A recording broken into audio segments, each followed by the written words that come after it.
आइए, algo trading को लेकर जो नए रूल आए हैं, जरा एक बार वो समझ लीजिए कि क्या कुछ नए नियम आए उस पर, उसके बाद हम हमारे सारे कम अलर्ट वाले लोगों से चर्चा करेंगे। बताएं आशीष, क्या है नियम? सर, दिसंबर में आपको याद आएगा कि एक ड्राफ्ट कंसल्टेशन पेपर जारी किया था, इंडस्ट्री के भी रिव्यूज मंगाए थे, तो उसी एक्सपेक्टेड लाइंस पर नए रूल्स आए हैं। अब रिटेल ट्रेडर्स काफ़ी लंबे समय से शिकायत कर रहे थे कि यार इन्वेस्टर्स, जो इंस्टीट्यूशनल इन्वेस्टर्स हैं, इनको तो एल्गो की सुविधा है, लेकिन जो रिटेल ट्रेडर्स हैं उन्हें एक लेवल प्लेइंग फील्ड नहीं मिलती। और जो सेबी की रिपोर्ट भी आई थी उसमें बताया गया था कि जो एल्गो ट्रेडर्स हैं उनमें मुनाफे का बेहतर एज होता है, कंपैरेटिवली बेटर ऑड्स यहाँ पर देखने को मिलते हैं। तो इसी चीज़ को ध्यान में रखते हुए अब रिटेल ट्रेडर्स के लिए एल्गो ट्रेडिंग को काफ़ी हद तक आसान किया गया है और नियम इनके हित में बनाए गए। मिसाल के तौर पर सबसे पहले अगर आप देखें तो जो यूनिक क्लाइंट कोड होगा वो एल्गो ट्रेडर्स को मिलेगा, और सभी एल्गो जो सौदे होंगे इसकी मैपिंग एक्सचेंज अपनी तरफ से अलग तरीके से करेगा। इसके अलावा जो एपीआई में छूट जो देती है वो उसको मना किया गया है, लेकिन ये भी कहा है कि एपीआई जो ब्रोकर्स देंगे इसके लिए एक 2 फैक्टर ऑथेंटिफिकेशन रखना पड़ेगा। लेकिन ऐसा नहीं है कि आप अगर एल्गो चाहते हैं, एल्गो ट्रेडिंग करना चाहते हैं, तो सिर्फ और सिर्फ ब्रोकर जो एल्गो दे रहे वही ले।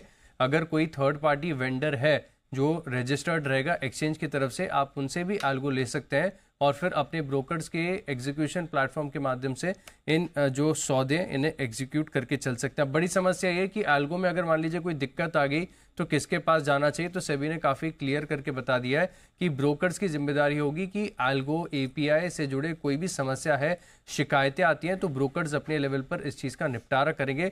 लेकिन रजिस्ट्रेशन होना काफ़ी ज़रूरी है, चाहे वो ट्रेडिंग स्ट्रैटेजी आपकी हो या आपके ब्रोकर की हो, रजिस्ट्रेशन उसका काफ़ी ज़रूरी हो जाएगा। और इस जो एल्गो ट्रेडिंग है इसके 2 मॉडल बनाए जाएंगे। एक तो पहला वाइट बॉक्स होगा और दूसरा ब्लैक बॉक्स। और जो वाइट बॉक्स होगा उसमें वाइडली नोन स्ट्रैटेजी होती है, उसमें कोई भी अनडिस्क्लोज स्ट्रैटेजी नहीं होगी।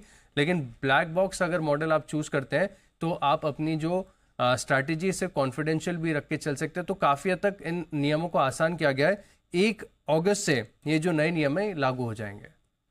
1 अगस्त से नए नियम लागू होंगे एल्गो के, और ये नियम रिटेल के एल्गो ट्रेडिंग के लिए लागू होते हुए दिखेंगे। आप सबने खबर तो सुनी ली। अगर कोई विशेष टिप्पणी करना चाहते हैं एल्गो ट्रेडिंग की इन नए नियमों को लेकर, जी जाए बताइए। नहीं जी, बहुत ही अच्छा स्टेप है मैं कहूँगा। मतलब मैं खुद भी एल्गोस क्रिएट करता हूँ since I am heading derivatives and quant. तो अनिल जी, हमने भी डिज़ाइन की है। यहाँ पे ब्लैक बॉक्स स्ट्रेटजी है अनिल जी, जहाँ पे we are offering to the clients. And important चीज़ ये है कि आप रिटेल को अलाउ कर रहे हैं, ये रूल से काफ़ी अच्छे हैं। सबकी यूनिक आईडीज़ रहेंगे फॉर, जैसे आशीष ने बताया, जिससे सेबी को भी पता चलेगा कि कौन ट्रेड कर रहा है, कौन नहीं कर रहा है। अगर कल कोई कंप्लेन कर रहा है मगर वो ट्रेड ही नहीं कर रहा, उसकी यूनिक आईडी नहीं है, तो वो बेफिजूल कंप्लेन कर रहा है। And this is one important thing. सारे लोग एक कंप्लायंट वे से काम करेंगे। इंडस्ट्री में जो भी एल्गो कर रहे हैं वो, even if they are working through the third party, तो रिस्क ब्रोकर एंड पे तो ब्रोकर चेक करके देखे। हालांकि हम तो थर्ड पार्टी नहीं करते हैं, हमारी तो इन हाउस स्ट्रैटेजीज ही है।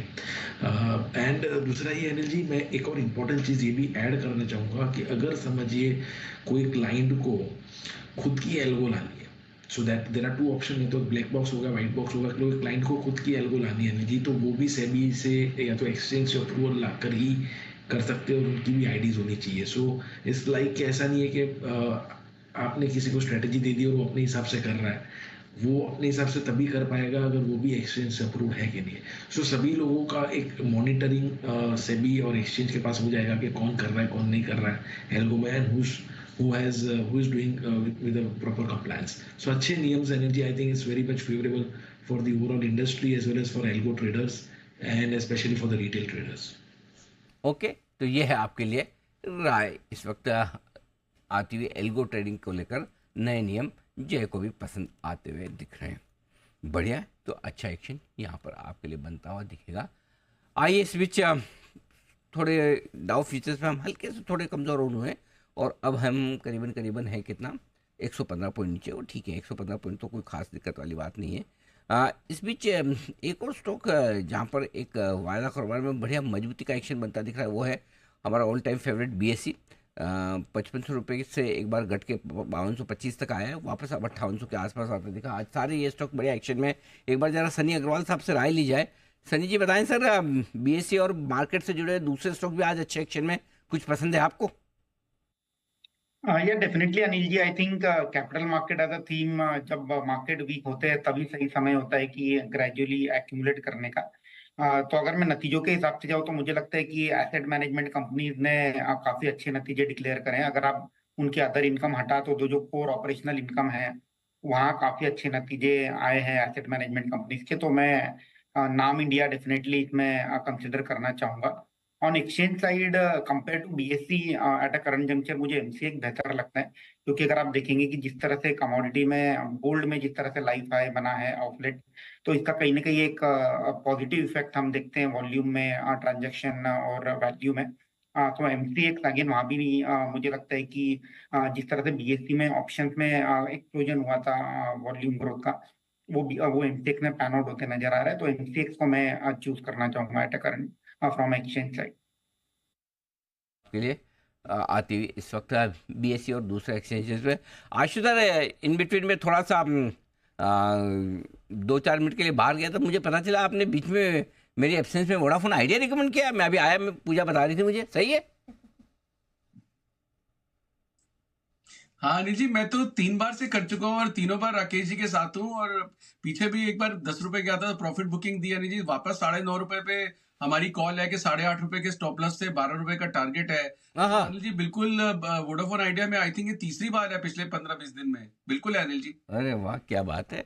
मैंने पूजा को बोला, मैंने कहा नहीं नहीं ऐसा नहीं होगा, गलत सुना होगा। मैंने कहा बंसल जी ने दिया होगा। तो बोला आप बंसल जी से पूछ लो, चाहे आशु जी से पूछ लो। बोला कसम दे के पूछना। बंसल जी सही बोला है, कसम खा के बताइए। नहीं अनिल जी, आशु जी की कसम अनिल जी, बिल्कुल आशु जी ठीक बोल रहे हैं अनिल जी। उस दिन आशु भी जी- इन्होंने सपोर्ट किया था। अरे बंसल जी, और आप आज भोले भी रह support, गए। तीसरी बार अरे अभी भी बंसल support जी, करा इन्होंने। बंसल जी भोले आदमी हो आप एकदम। अब आशु जी की कसम ही खा के बोलना है तो बोलो ना, टारगेट 12 नहीं 16 का दिया था। ढंग से तो खाओ, खानी है तो। आशु जी का टारगेट 16 रुपए का था, तो या तो टारगेट हासिल हो जाए या आशु जी हासिल हो जाए, दो में से एक तो होंगे।